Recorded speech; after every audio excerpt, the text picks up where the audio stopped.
Bismillah, Assalamualaikum warahmatullahi wabarakatuh. Assalamualaikum warahmatullahi wabarakatuh. Bismillah, salatu wassalamu ala rasulillah wa ala alihi wa sahbihi wa man tabi'ahum bi ihsanin ila yaumiddini amma ba'du.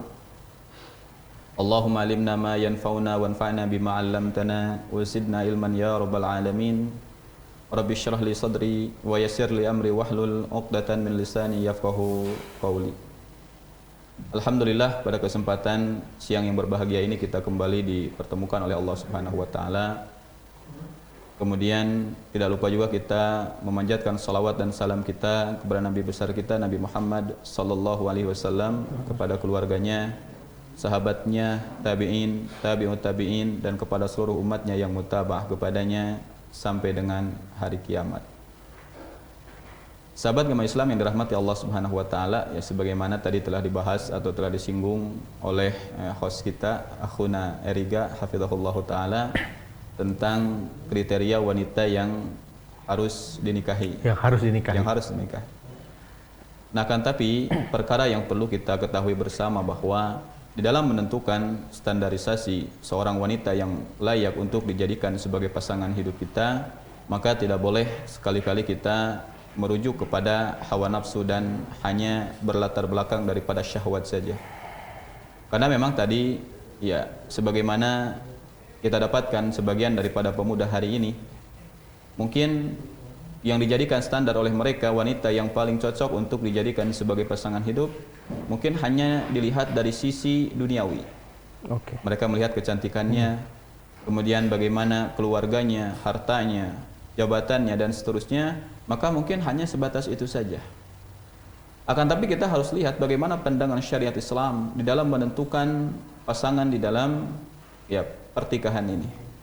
Karena sebagaimana yang telah kita ketahui bersama bahwa yang namanya akad pertikahan itu bukan akad yang hanya berlangsung 1 hari atau 2 hari. Akan tapi akad pertikahan ini adalah akad yang setelahnya akan kita jalani bertahun-tahun, bahkan mungkin berpuluh-puluh tahun. Selamanya. Selamanya. Makanya jangan sampai kita salah di dalam menentukan kriteria ini. Sahabat Gema Islam yang dirahmati Allah Subhanahu wa taala, ya mungkin sebelum kita masuk ke dalam pembahasan, izinkan saya untuk membaca apa yang ditulis oleh Syekh Ahmad Zainuddin Ibnu Abdul Aziz Al-Millibari Asy-Syafi'i rahimahullahu taala di dalam kitabnya Fathul Mu'in. Qala al-muallif rahimahullahu ta'ala wa dayyinatun wa nasabiyatun wa jamilatun wa ba'idatun wa bikrun wa wadudun atau wa waludun aula. Muallif rahimahullahu ta'ala beliau menyebutkan tentang kriteria wanita yang berhak untuk kita nikahi atau wanita terbaik yang harus kita nikahi, di mana beliau menyebutkan di dalam kitabnya ada 6 kriteria wanita yang layak untuk kita jadikan sebagai pasangan hidup. Beliau menyebutkan yang pertama wadayyinatun, yaitu seorang wanita yang memiliki agama yang baik. Wanasabiyatun, kemudian seorang wanita yang memiliki jalur keturunan yang baik. Wajamilatun, kemudian yang ketiga adalah seorang wanita yang cantik. Wa ba'idatun, kemudian seorang wanita yang ba'idah dalam artian tidak terlalu dekat jalur nasabnya dengan kita. Dia masih kerabat, masih satu keturunan, nah kan tapi dia jauh gitu. Ya, kan tapi jauh tapi masih satu rumpun. Itu yang paling utama memang. Kemudian wa bikrun, menikahi seorang perawan. Jadi wanitanya masih perawan. Wa waludun aula, kemudian wanita yang memiliki banyak anak itu yang jauh lebih utama. Di mana Syekh rahimahullahu taala beliau menyebutkan 6 kriteria yang layak untuk dijadikan sebagai pasangan hidup atau calon istri. Nah, kan tapi sebelum masuk ke dalam pembahasan satu persatu insyaallah taala, ya. Maka ketika muallif rahimahullahu taala menyebutkan tentang wanita, karena memang disebutkan di sini adalah wanita yang paling layak dijadikan sebagai calon pendamping. Maka dengan ini juga berlaku bagi laki-laki. Jadi ketika menyebutkan ini untuk perempuan, begitu juga ini juga berlaku bagi laki-laki. Qala al-mu'arrif rahimahullahu taala wa dayyinatun, yaitu seorang perempuan yang memiliki agama yang baik. Ay nikahul mar'ati dayyinatil lati wujidat fiha sifatul adalah aula min nikahil fasiqati walau bi ghairi zina.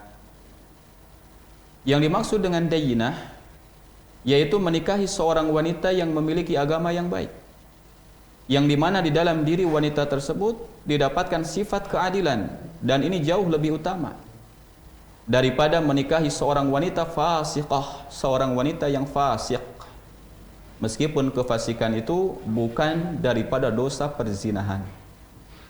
Nah, ini merupakan perkara yang sangat penting yang harus kita ketahui bersama. Menikahi seorang wanita yang memiliki agama yang benar, dalam artian dia beragama Islam, kemudian dia mentauhidkan Allah Subhanahu wa taala, maka ini merupakan satu keharusan. Nah, kan tapi tatkala berbicara tentang agama, apakah setiap wanita yang memiliki agama berhak untuk dinikahi? Maka jawabannya tentu tidak. Akan tapi wanita yang memiliki agama dalam artian memiliki agama Islam, dan dia pun memiliki sifat adil. Adil. Bukan merupakan seorang wanita yang fasik. Nah, kemudian apa yang dinamakan dengan wanita yang adil atau wanita yang fasik? Para ulama menyebutkan bahwa yang dinamakan dengan seorang wanita yang adil adalah faktur tikabil kabirah wa israri ala saghirah. Yang dinamakan dengan seorang wanita yang adil itu adalah wanita yang terbebaskan daripadanya melakukan dosa-dosa besar, atau melakukan dosa-dosa kecil secara terus-menerus. Nah, inilah yang dinamakan dengan seorang wanita yang adil.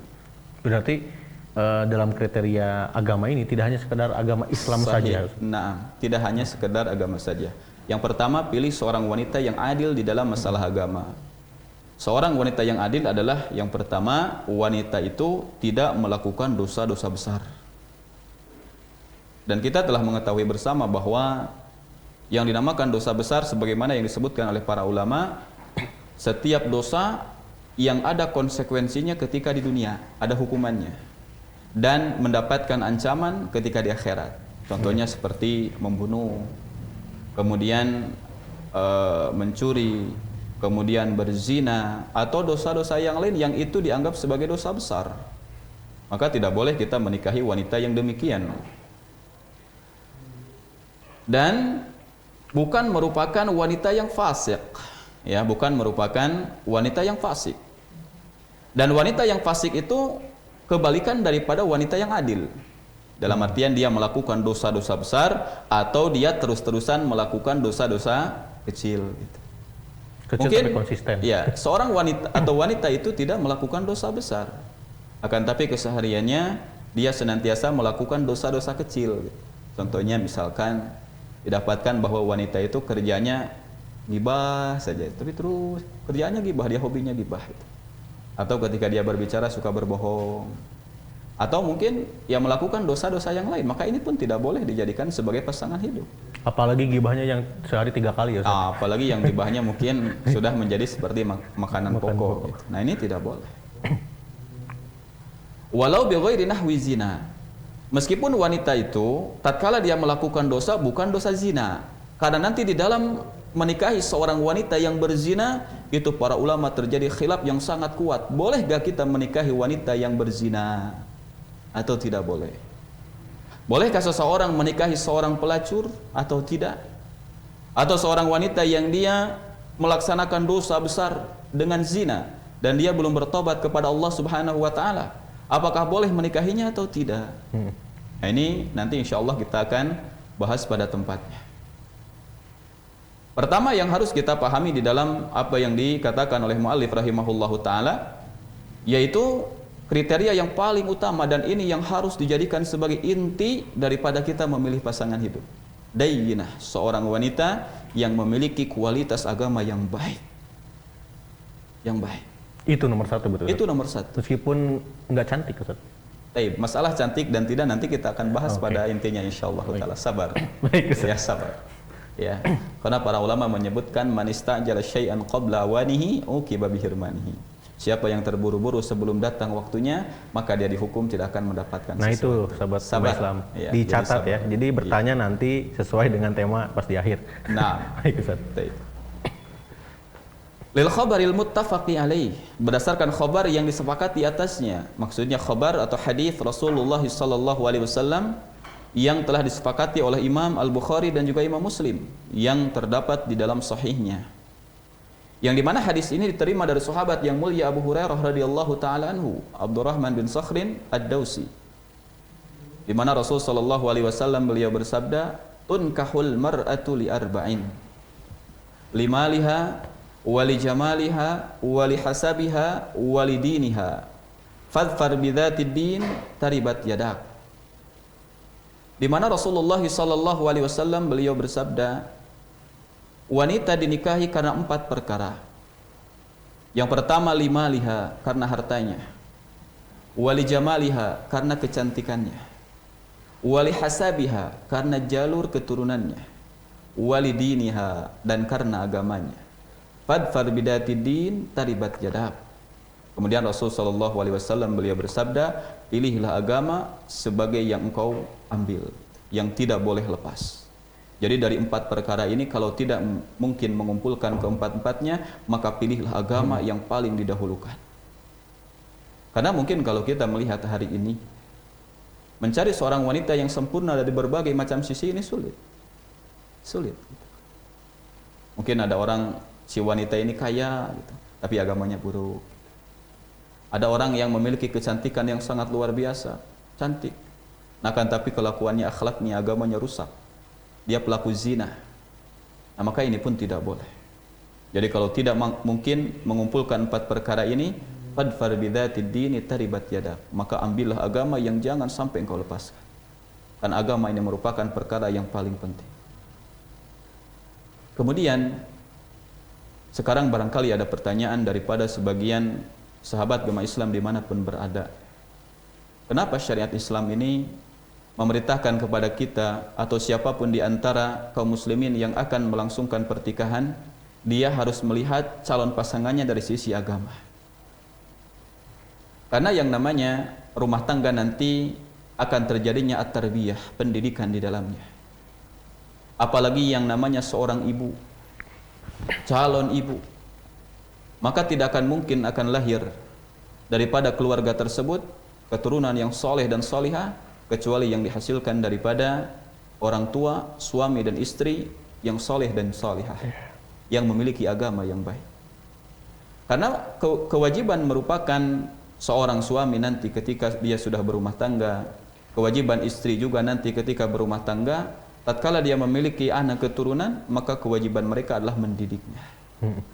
Mendidik dengan didikan agama, mengajarkan kepada mereka tauhid kepada Allah Subhanahu wa taala, mengajarkan kepada mereka bagaimana cara beribadah kepada Allah Subhanahu wa taala, menanamkan akhlak-akhlak yang baik. Dan itu semua tidak mungkin didapatkan kecuali kalau memiliki istri yang agamanya baik. Agamanya baik. Bahkan didapatkan di dalam salah satu riwayat di mana disebutkan bahwa al-ummu madrasatun. Idza a'dadtaha a'dadta syaban thayyibal a'raq. Ibu itu adalah madrasah yang pertama, yang menjadikan karakter seorang anak itu akan baik atau buruk tergantung sekolah yang pertama, yaitu di rumah. Dan secara atifiyah, secara naluri, bahwa biasanya anak itu lebih dekat kepada ibunya dibanding dengan bapaknya. Salah satu contoh misalkan untuk akhuna Eriga dan juga semua para pemirsa yang dirahmati Allah Subhanahu wa taala. Kita bisa lihat sekarang dari sisi pendidikan gitu. Ada 2 orang wanita yang keduanya memiliki anak yang masih kecil. Yang satu adalah seorang ibu yang hafidz Quran. Kemudian dia taat kepada Allah dan Rasulnya. Dia takut kepada Allah Subhanahu wa ta'ala. Lihat apa yang akan diajarkan kepada anaknya. Mungkin akan dibacakan Quran, akan dibacakan tentang hadis-hadis Nabi, akan disampaikan tentang nasihat-nasihat. Tatkala anaknya makan dengan tangan kiri, makannya dengan tangan kanan. Subhanallah, Masya Allah gitu ya. Ini merupakan perkara yang sangat luar biasa. Tapi lihat bagaimana ketika seseorang itu mendapatkan pasangan yang buruk, agamanya buruk, tidak mengerti tentang halal dan haram, kemudian tidak pernah memperhatikan bagaimana pendidikan anaknya, nanti rusak anaknya. Anaknya nangis, suruh dengarkan musik, kan seperti itu. Iya. Ketika anaknya nangis malah diberikan nyanyian-nyanyian yang tidak mendidik. Maka akan tumbuh dua orang anak yang berbeda. Yang satu tumbuh di atas ketaatan kepada Allah, akan menjadi anak yang soleh. Yang satu akan tumbuh dalam keadaan dia jauh daripada ketaatan kepada Allah Subhanahu wa Ta'ala. Apa yang salah di sini? Yang salah adalah suami tatkala dia menikah dulu tidak memilih pasangan yang memiliki agama yang baik. Jadi yang disalahkan tuh suami, Ustaz. Nah, sahih. Sahih suaminya. Kenapa dulu dia tidak memilih pasangan yang baik? Kalau misalkan qadarullah sudah terjadi, maka kewajiban mereka berdua adalah memperbaiki diri mereka dan bertobat kepada Allah Subhanahu wa Ta'ala. Tidak perlu untuk menyesali, tidak perlu untuk mengatakan kalau seandainya saya gini dan gini, tidak perlu karena itu sudah terjadi. Akan tapi kewajiban mereka berdua adalah memperbaiki diri mereka, memperbaiki suaminya, memperbaiki istrinya, kemudian nanti didik anaknya dengan pendidikan yang benar. Didik anaknya dengan pendidikan yang benar. Ya, ini merupakan perkara yang harus diperhatikan bagi siapapun di antara kita, terutama bagi para pemuda yang belum menikah. Tatkala antum ingin menikah, maka pilihlah seorang akhwat, seorang wanita yang dia memiliki agama yang baik. Yang memiliki agama yang baik. Begitu juga para antunna, para akhwat dimanapun berada yang dirahmati Allah Subhanahu wa Ta'ala. Bagi para akhwat yang ingin mencari calon pasangan suami, maka pilihlah seorang laki-laki yang memiliki agama yang baik. Bahkan Rasulullah SAW beliau berwasiat kepada para wali, orang tua daripada anak perempuan, di mana Rasul bersabda, "Idza ja'akum man tardawna dinahu wa khuluquhu fazawwiju. Illam taf'alu takun fil ardi fitnatun wa fasadun arid." Apabila telah datang kepada kalian seseorang laki-laki ingin melamar anaknya, maksudnya yang engkau ridhoi agama dan akhlaknya, fazawwiju, maka nikahkan dia. Nikahkan, terima lamarannya, jangan ditolak. Meskipun mungkin dia memiliki kekurangan dari beberapa sisi, dia agamanya baik, tapi mungkin ya hartanya miskin. Terima. Ini insya Allah akan mendatangkan kebaikan. Kalau engkau tidak menerimanya, kata Rasulullah SAW, maka lihatlah akan terjadi di atas permukaan dunia ini fitnah dan juga kerusakan yang sangat besar. Kerusakan yang sangat besar. Dan ini mungkin yang kita lihat hari ini terjadi di tengah-tengah sebagian daripada masyarakat kaum muslimin. Kenapa kita lihat kehidupan bermasyarakat kita hari ini rusak? Bagaimana pergaulan anak-anak sehari ini rusak. Kemudian anak-anak yang masih kecil jauh daripada tuntunan syariat Islam. Bahkan mungkin kebanyakan di antara mereka yang lebih suka melakukan keharaman dibanding dengan melakukan ketaatan mereka kepada Allah Subhanahu wa Ta'ala. Lihatlah sekarang di mana anak-anak kaum muslimin. Apakah ketika dikumandangkan azan mereka ada di masjid? Jawabannya tidak. Adanya di warnet-warnet. Mereka sibuk dengan HP-HP mereka. Nah, ini kan musibah. Apa yang salah di dalam masalah ini? Kesalahannya adalah dulu orang tua tatkala ingin menikahkan anaknya, yang dilihat bukan agamanya tapi dari sisi yang lain. Harta, ketampanan, kemudian kemapanan dari sisi ekonomi. Kalau hari ini kan bahasanya bodoh amat agamanya mah gitu kan. Yang penting dia sukses, hartanya banyak, hartanya di mana-mana. Bahkan hari ini Akh Eriga dan juga sahabat Gema Islam dimanapun berada gitu. Kalau ada santri gitu ya, maaf, datang ke orang tua ingin melamar, terkadang orang tua ini bimbang mau menerimanya, bingung gitu. Mau dikasih makan apa nanti anak saya gitu.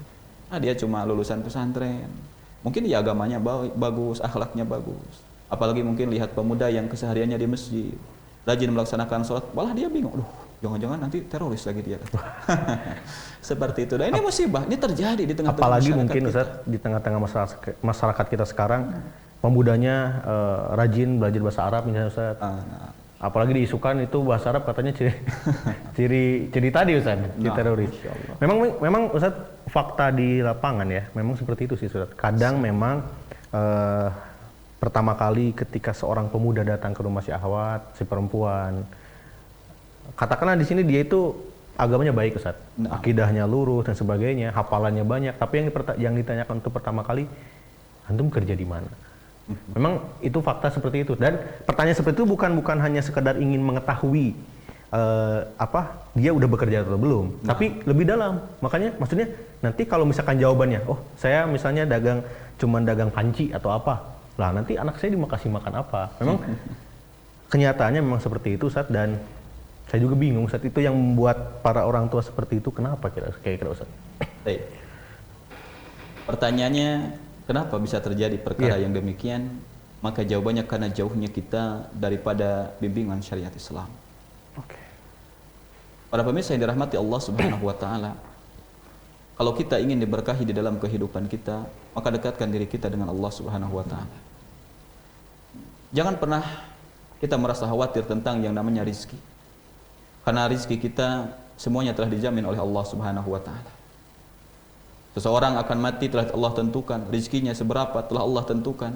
Maka jangan pernah kita ragu terhadap apa yang telah Allah Subhanahu wa taala janjikan. Allah menyebutkan wa ma min dabatin fil ardi illa 'ala Allahi rizquha. Tidak ada satupun makhluk yang berjalan di atas muka bumi kecuali Allah telah menangguhkan rizkinya. Allah telah jaminkan rizkinya. Tidak ada satupun makhluk hidup. Jangankan manusia, hewan pun telah Allah berikan rizkinya. Bahkan Allah Subhanahu wa taala menyebutkan dalam ayat yang lain, ketika Allah Subhanahu wa taala memerintahkan kepada orang-orang yang belum menikah, baik dari laki-laki dan perempuan, kemudian kata Allah, nikahkan, in yakunu fuqara yughnihimullahu min fadlih. Seandainya mereka dalam keadaan miskin, fakir, tidak memiliki harta, yughnihimullahu min fadlih. Allah berikan kekayaan dari keutamaan Allah Subhanahu wa taala. Karena sebagaimana telah diketahui bersama bahwa an-nikah min asbabi jalbi rizqi, di mana nikah ini merupakan salah satu sebab akan didatangkannya rizki oleh Allah Subhanahu wa taala. Jadi saya nasihatkan kepada orang tua dimanapun berada yang memiliki anak perempuan, tatkala didatangi, dilamar oleh seorang ikhwan, seorang laki-laki yang dia soleh, agamanya baik, kemudian akhlaknya baik, meskipun secara penghasilan masih sedikit, jauh daripada kata mapan, maka jangan pernah ragu. Maka ingatlah janji Allah Subhanahu wa taala. Maka tidak mungkin anak bapak dan anak ibu akan kelaparan, tidak mungkin. Yang penting suami tersebut merupakan calon suami yang bertanggung jawab, yang senantiasa terus bekerja, yang terus bekerja mencari rezeki. Karena sunnatullah, Allah Subhanahu wa taala pasti akan menjaminkan rezekinya dan Allah akan memberikan rezeki kepada putri bapak tersebut. Itu sudah jaminan dari Allah. Tapi yang belum Allah jaminkan bagi kita, kemana kita nanti akan kembali. Apakah kita kembali kepada surga Allah atau kita kembali kepada neraka Allah Subhanahu wa taala. Dan ingatlah bahwasanya kewajiban yang paling mendasar di dalam kehidupan rumah tangga nantinya, makanya kita harus memilih seseorang yang baik dalam agamanya, baik calon suami ataupun calon istri, karena Allah menyebutkan di dalam Al-Qur'an apa? Ya ayyuhalladzina amanu qu anfusakum wa ahlikum nar. Wahai orang-orang yang beriman, jagalah diri kalian, keluarga kalian daripada siksa api neraka. Karena itulah hakikat daripada nantinya keluarga yang sukses. Seorang suami yang sukses apabila suami tersebut mampu menggandeng anak dan istrinya nanti menuju surga Allah Subhanahu wa taala. Seorang istri yang sukses adalah seorang istri yang mampu berbakti kepada suaminya, mampu melaksanakan berbagai macam ketaatan dia kepada Allah Subhanahu wa taala, mampu mendapatkan keriduan suaminya. Tatkala nanti dia meninggal, maka dia bersama suami dan seluruh anggota keluarga, terutama anak-anaknya, dia bisa bersama-sama masuk ke dalam surga Allah Subhanahu wa taala. Bukankah itu yang kita inginkan? Akan tapi ingat, kalau standar kita adalah hanya fokus kepada dunia, dunia itu akan hilang. Dunia itu akan hilang. Mungkin hari ini orang kaya, bisa jadi besoknya bangkrut. Dan itu terjadi, kita lihat hari ini.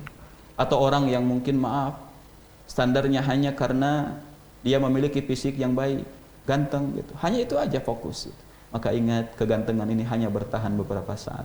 Nanti dia akan menua. Kemudian kulitnya pun akan keriput, maka semua kegantengan yang dia bangga-banggakan, yang menjadi pilihan dia, suatu saat nanti itu akan hilang. Tapi ketakwaan, keimanan, dan agama, itulah yang akan kekal dan sampai menuju kepada surga Allah Subhanahu wa ta'ala. Seperti itu. Berarti kesimpulan sementara ya Ustaz, pada pembahasan hari ini, nomor satu adalah agama Ustaz. Tidak ada negosiasi Ustaz. Oh tidak. Jadi pokoknya agama nomor satu. Tapi kadang gini Ustaz, orang memilih misalnya harta, ya contoh lah yang memang terjadi di masyarakat, mereka memilih harta terlebih dahulu. Maksudnya karirnya si laki-laki. Kita bicara dari sudut pandang si perempuan yang mau menerima laki-laki itu, Ustaz. Si perempuan mencari itu laki-laki yang sudah mapan, dan ini fakta terjadi kebanyakan di kita itu seperti itu. Alasannya karena agama itu bisa dipelajari, Ustaz. Bagaimana Ustaz tanggapannya, Ustaz? Sahabat agama Islam yang dirahmati Allah Subhanahu wa taala. Tentunya ya di dalam masalah agama bisa dipelajari, jawabannya iya. Nah, kan tapi yang jadi permasalahan bagi kita, apakah kita mampu menjamin bahwa di masa yang akan datang apa yang dijanjikan itu akan dilaksanakan? Maka jawabannya itu kan merupakan sesuatu yang belum pasti. Akan tapi kita menghukumi sesuatu adalah sesuatu yang sudah nampak dan sudah terjadi. Karena kita tidak tahu bagaimana yang akan terjadi di masa yang akan datang. Bisa saja dia misalkan berjanji akan mempelajari agama karena mungkin saking cintanya kepada wanita tersebut. Kemudian kalau sudah dapat, ya udahlah, kan sudah dapat ini. Kan banyak yang seperti itu tuh. Apalagi kita lihat laki-laki hari ini seperti itu. Dia banyak sekali berjanji untuk menundukkan wanita yang dia inginkan. Setelah dapat, ya kata dia percuma, kan sudah dapat, ya nggak usah lah gitu. Dia kan sekarang sudah menjadi milik saya. Dan ini banyak yang terjadi demikian. Akan tapi sahabat agama Islam yang dirahmati Allah Subhanahu wa taala, agama ini merupakan perkara yang final yang tidak bisa untuk ditawar-tawar kembali, karena ini mencakup untuk kemaslahatan dunia dan juga akhirat kita. Adapun masalah harta ini hanya bertahan beberapa saat.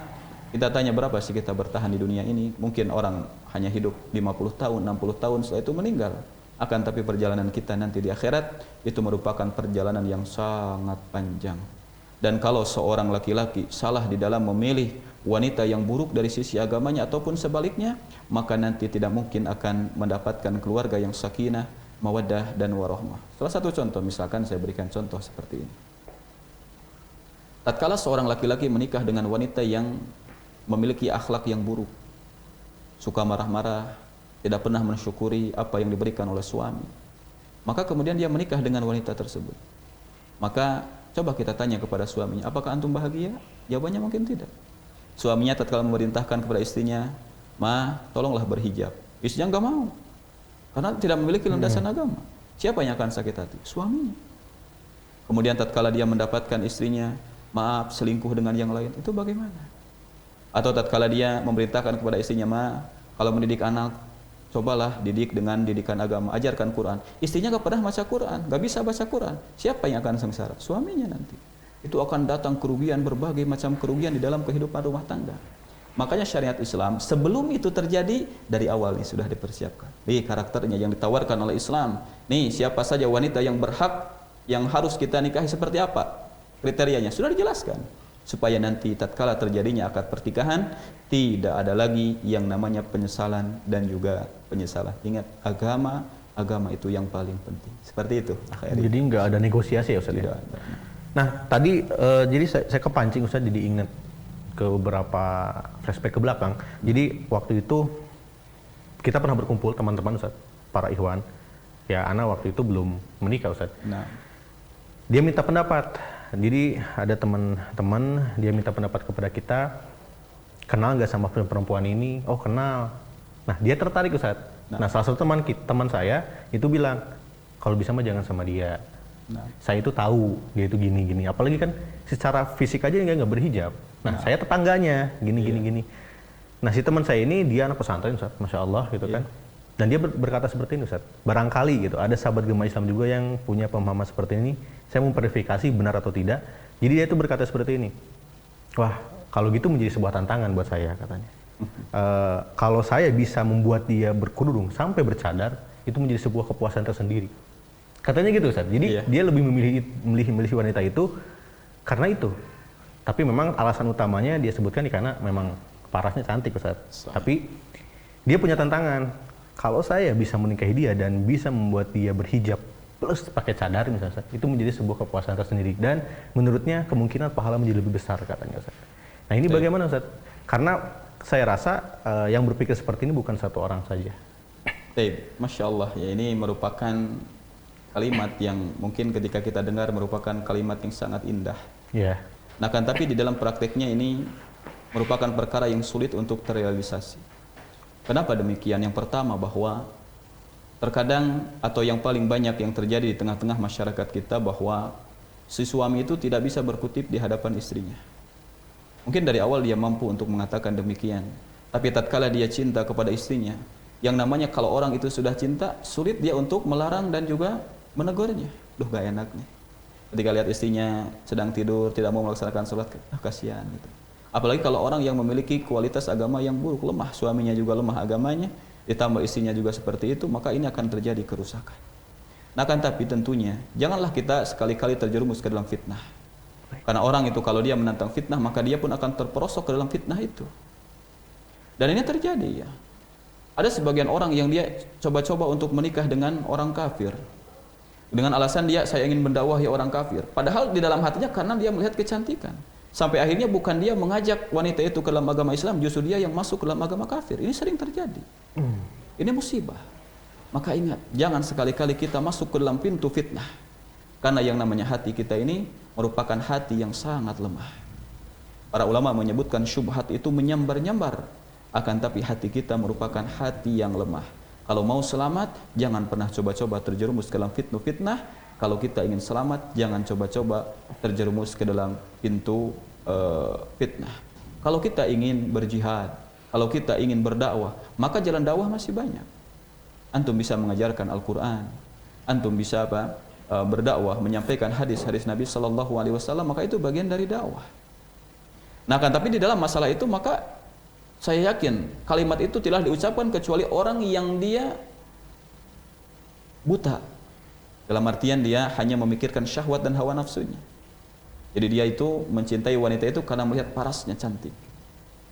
Tidak pernah dia mempertimbangkan dari sisi agama, tidak peduli. Karena ingat, yang namanya seorang wanita yang buruk itu nanti akan mempengaruhi. Bisa jadi nanti suaminya bukan malah mengajak kepada kebaikan, justru nanti suaminya yang akan ikut melaksanakan berbagai macam dosa dan juga maksiat kepada Allah Subhanahu wa taala.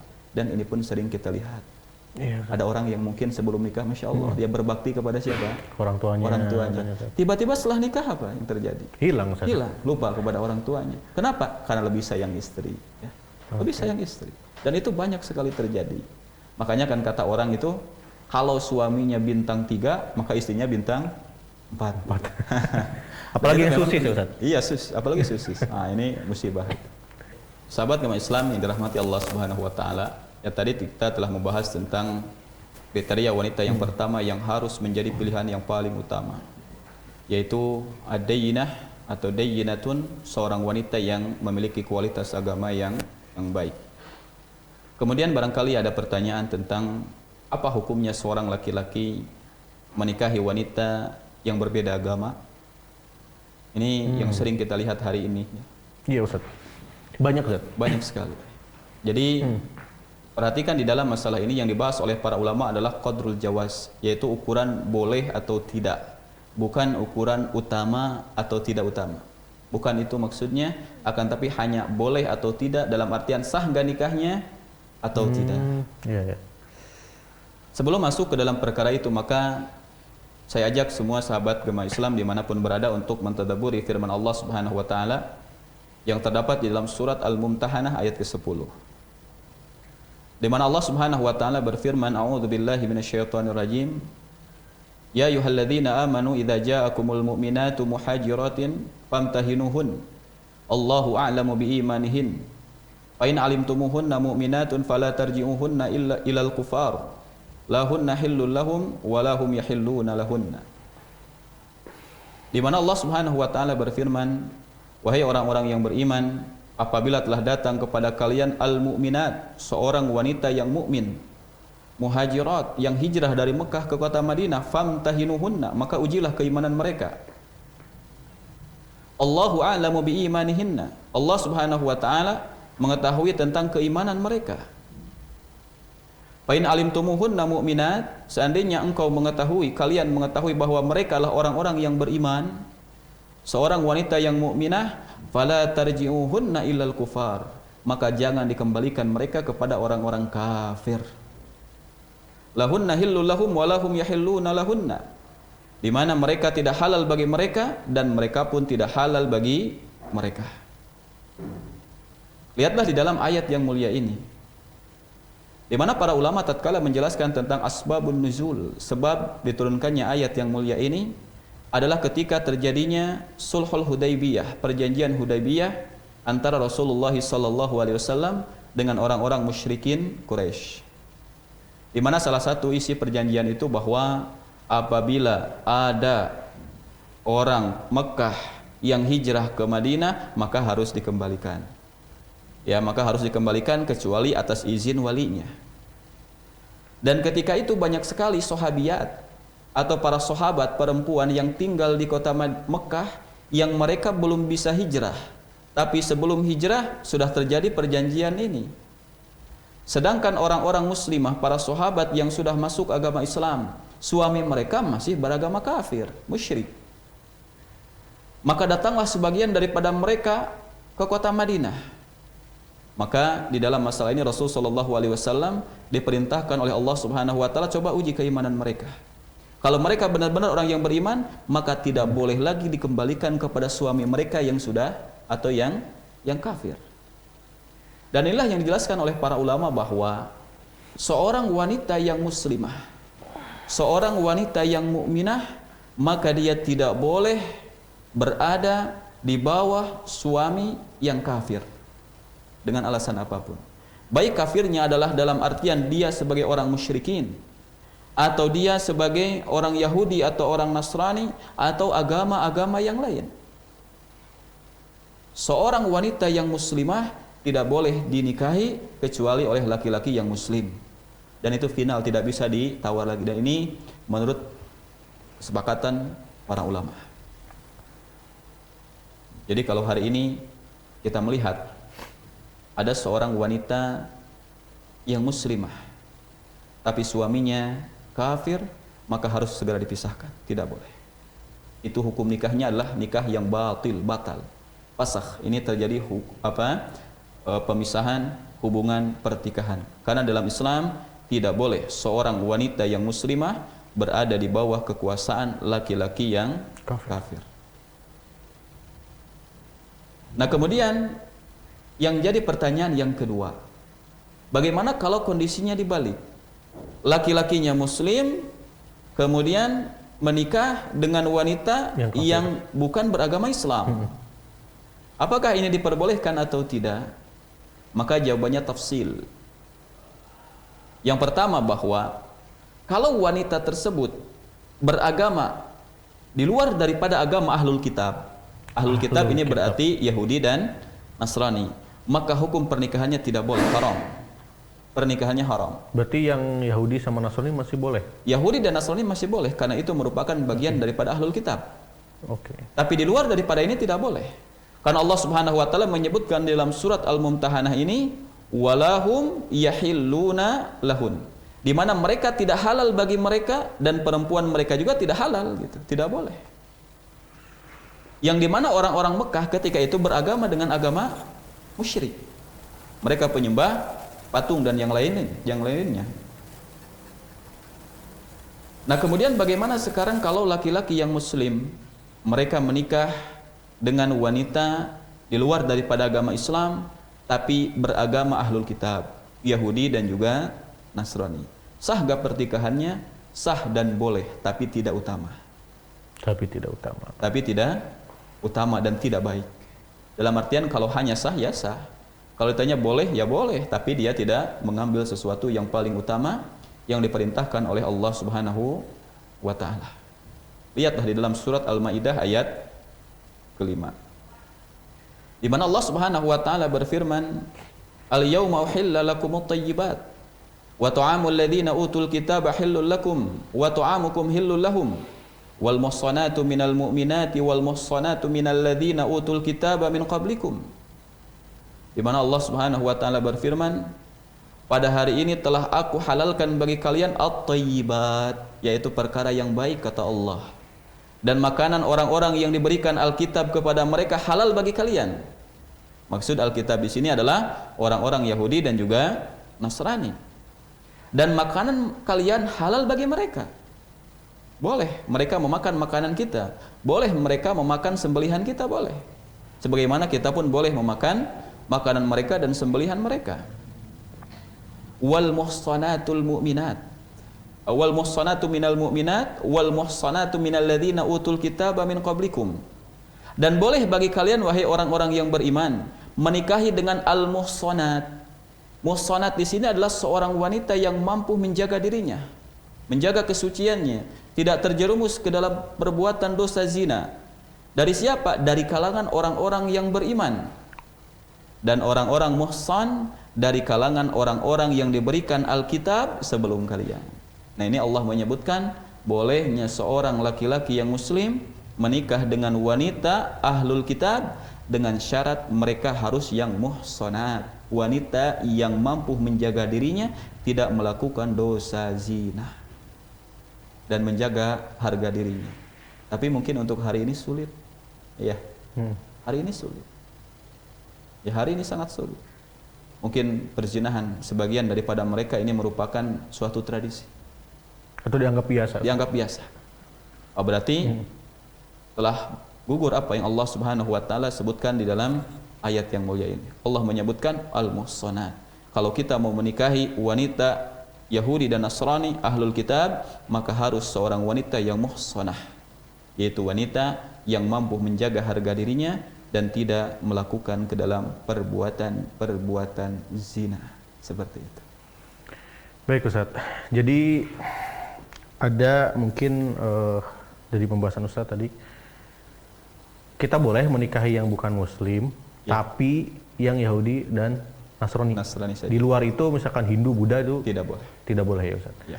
Baik, itu dia sahabat Kami Islam ya, pemaparan Ustaz. Dan mungkin gini Ustaz, nanti kita kan sedang membahas soal berarti nomor 1 itu agama dan tidak ada negosiasi lagi, tidak ada tidak ada tapinya lagi gitu Ustaz. Seperti yang tadi juga, meskipun boleh tapi bukan yang utama. Iya. Berarti kan yang utama agamanya. Agama. Nah, sekarang mungkin gini Ustaz. Misalnya nih, ada satu keluarga, dia mulai satu keluarga dan keluarga laki-laki, dia mulai ingin memperbaiki, maksudnya mencarikan, atau si laki-laki ini ingin mencari perempuan yang baik agamanya. Dia sudah bisa mengalahkan, ingin dapat yang cantiknya. Iya. Udah nggak terlalu ini, tapi terlalunya ke agamanya. Kalau masalah perangai atau akhlak, mungkin kita bisa cari tahu ke orang tuanya dan sebagainya. Tapi kan kalau masalah agama Ustaz, kan agama ini kompleks Ustaz. Salah satunya kan tadi, seseorang wanita yang agamanya baik, mungkin dia tidak akan zina. Dan sebagainya. Agar kita, cara mengetahuinya itu gimana Ustaz? Agama seseorang, agama si wanita ini Ustaz. Cara kita mengetahui tentang kualitas dan kuantitas agama seseorang, maka yang pertama, lihat daripada apa yang dilakukan sehari-hari. Kalau seandainya dia merupakan seorang wanita yang muslimah, taat kepada hukum Allah Subhanahu wa taala, zahirnya wanita ini menggunakan hijab. Kemudian zahirnya wanita ini tatkala dia berbicara sopan, bagus tutur katanya. Zahirnya wanita ini tatkala mendengar suara adzan, panggilan adzan, dia datang untuk melaksanakan ibadah salat. Waktu saum dia saum. Kemudian waktu mengeluarkan zakat dia pun mengeluarkan zakat. Dia berbakti kepada kedua orang tuanya dan itu nampak. Maka kita bisa mengambil kesimpulan daripada perkara itu. Karena para ulama menyebutkan al-hukmu bil dzawahir, hukum ini tergantung perkara yang nampak. Karena yang namanya hati kita tidak dapat mengetahuinya. Karena yang namanya hati ini merupakan perkara yang hanya diketahui oleh Allah Subhanahu wa taala. Kemudian yang kedua, kita mengetahui agama seseorang, maka lihatlah dia berteman dengan siapa. Kalau dia berteman lingkungannya dengan orang-orang yang baik, dia tinggalnya di pondok pesantren misalkan, atau dia tinggalnya di lingkungan yang cinta kepada Allah dan Rasulnya, cinta kepada Quran, kemudian keluarganya juga merupakan keluarga yang dekat dengan Allah dan Rasulnya, maka ini merupakan alamah, ini merupakan tanda bahwa dia merupakan orang yang baik agamanya. Karena Rasulullah SAW beliau bersabda, al-mar'u ala dini khalilihi falyandur ahadukum man yukhalilu. Seseorang itu tergantung daripada agama temannya, maka lihatlah salah seorang di antara kalian dengan siapa berteman. Jadi lihat lingkungannya, lihat keluarganya. Kemudian kalau kita ingin mengetahui lagi tentang kualitas agama, maka lihat orang tuanya. Karena Rasulullah SAW beliau bersabda, al-irku dassas, yang namanya darah itu mengalir. Singa tidak mungkin melahirkan kecuali anak singa. Harimau tidak akan melahirkan kecuali anak harimau. Begitu juga seorang wanita yang muslimah, yang baik, tidak akan melahirkan kecuali anak yang saleh dan salihah. suami yang baik, dia pun tidak akan menghasilkan daripadanya kecuali keturunan yang soleh dan juga soleh. Jadi lihat keluarganya juga. Ini bisa menjadi pertimbangan tentang baik dan buruknya agama wanita tersebut. Baik Ustaz. Tapi lihat dari orang tuanya itu nggak mutlak ya Ustaz. Kadang ada wanita yang hijrah lah bahasa sekarang. Berarti nggak mutlak kalau itu ya Ustaz. Baik, itu dia sahabat Gema Islam. Setelah yang satu ini ya, kita akan masuk ke sesi tanya jawab. Jadi siapkan pertanyaannya dan sebanyak-banyaknya tentunya berkaitan dengan tema pada siang hari ini. Tetap bersama kami di kajian siang, pelajari, pahami, dan amalkan.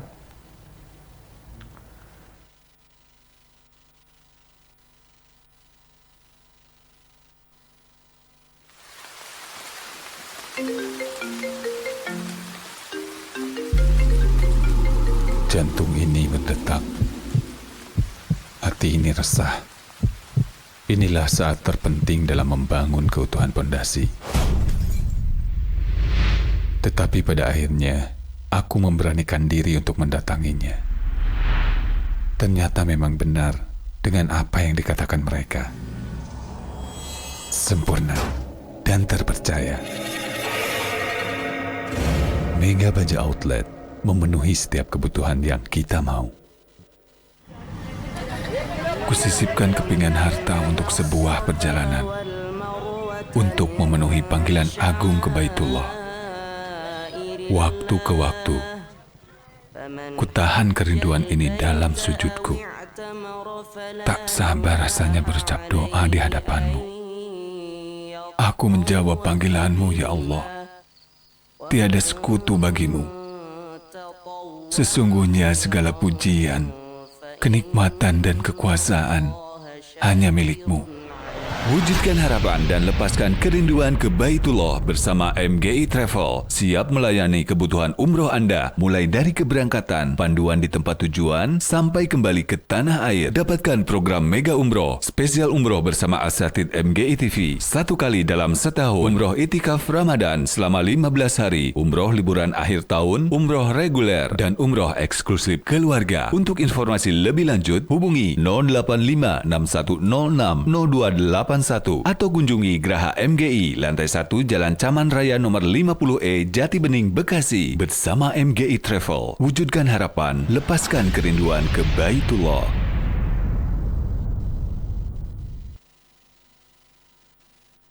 Huruf-huruf hidup berpadu padan dengan huruf-huruf mati. Jadilah kata berangkai berupa kalimat bermakna. Begitulah ilmu, tersusun dengan sangat rapi. Jika diabaikan, jadilah gama. Dan jika diamalkan, itulah agama. Ikuti kajian siang setiap hari Senin sampai hari Kamis, dimulai pukul 13 waktu Indonesia bagian Barat, hanya di MGI TV.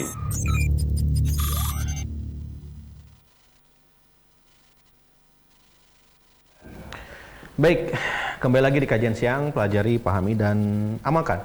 Dan ini adalah sesi di mana mungkin Anda menunggunya ya untuk segera bertanya kepada Ustadz, dan saya ingin menekankan kembali kepada Anda sahabat Gema Islam untuk mengirimkan pertanyaannya sesuai dengan tema pembahasan pada siang hari ini.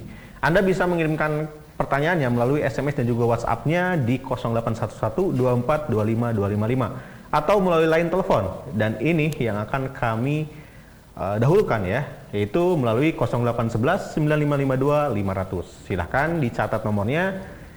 Nomor WhatsApp-nya juga silahkan dicatat. Dan apakah sudah ada yang tersambung dengan telepon pada siang hari ini? Nah Ustadz, nanti pas sesi tanya jawab nanti, kalau misalkan belum ada yang lewat telepon, seperti biasa Ustadz, saya akan bacakan lewat WhatsApp. Namun di pertengahan misalnya Ustadz, ada yang nelpon, mungkin nanti di-cut dulu Ustadz jawabannya. Jadi kita akan dahulukan yang telepon. Dan ini ada pertanyaan, bentar saya akan pilih.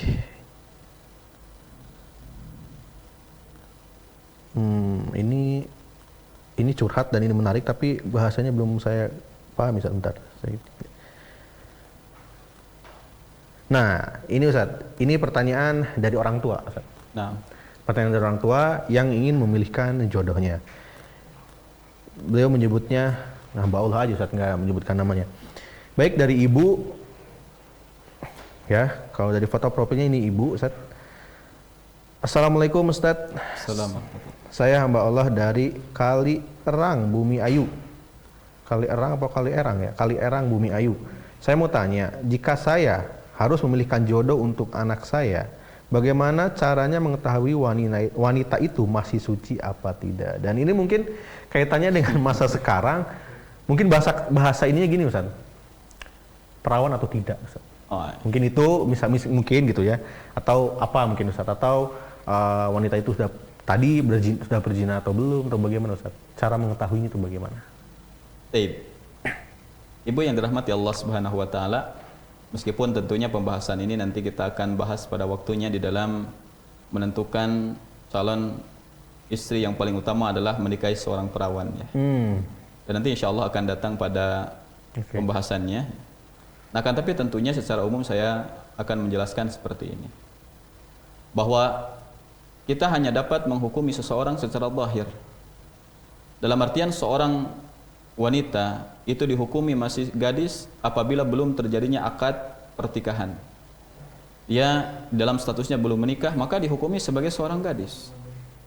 Nah, kan tapi apabila dia melakukan dosa berzina, maka untuk menentukan si wanita ini melakukan perzinahan atau tidak, ini membutuhkan kepada syuhud.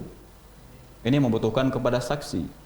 Di mana dalam Islam untuk menentukan seseorang itu berzina, telah melakukan zina atau tidak, maka ini dibutuhkan kepada saksi. Maka yang dibutuhkanlah 4 orang saksi, yang dimana 4 orang saksi ini harus laki-laki semuanya, dan mereka berempat melihat wanita ini melakukan perzinahan di waktu yang bersamaan dalam keadaan terang benderang, seperti melihatnya atau seperti masuknya benang ke dalam lubang jarum. Ini harus jelas ketika menentukan seseorang itu berbuat zina atau tidak. Atau yang selanjutnya adalah mimbabi yani al-i'tiraf, ketika dia membuat satu pengakuan. Dia misalkan mengaku bahwa dia telah melakukan perzinahan, berarti dia dihukumi telah melakukan perzinahan tersebut ya, dan dia berhak untuk mendapatkan hukuman yang telah Allah Subhanahu wa taala tetapkan di dalam Al-Qur'an. Atau mungkin ya, kita lihat kehidupan dia. Kehidupan dia misalkan dia tinggalnya di tempat pelacuran. Kemudian dia ya sudah terkenal di tengah-tengah masyarakat bahwa si fulana, orang ini adalah orang yang ketika dia memiliki pacar, kemudian suka tinggalnya bareng gitu. Dan ini sudah diketahui, sudah mengetahuinya. Maka kalau sudah tahu seperti itu, maka jangan engkau izinkan putramu untuk menikah dengannya, cegah dia. Karena yang namanya menikahi seorang wanita pezina, maka ini akan sangat membahayakan. Allah menyebutkan wa hurrima dzalika 'alal mu'minin.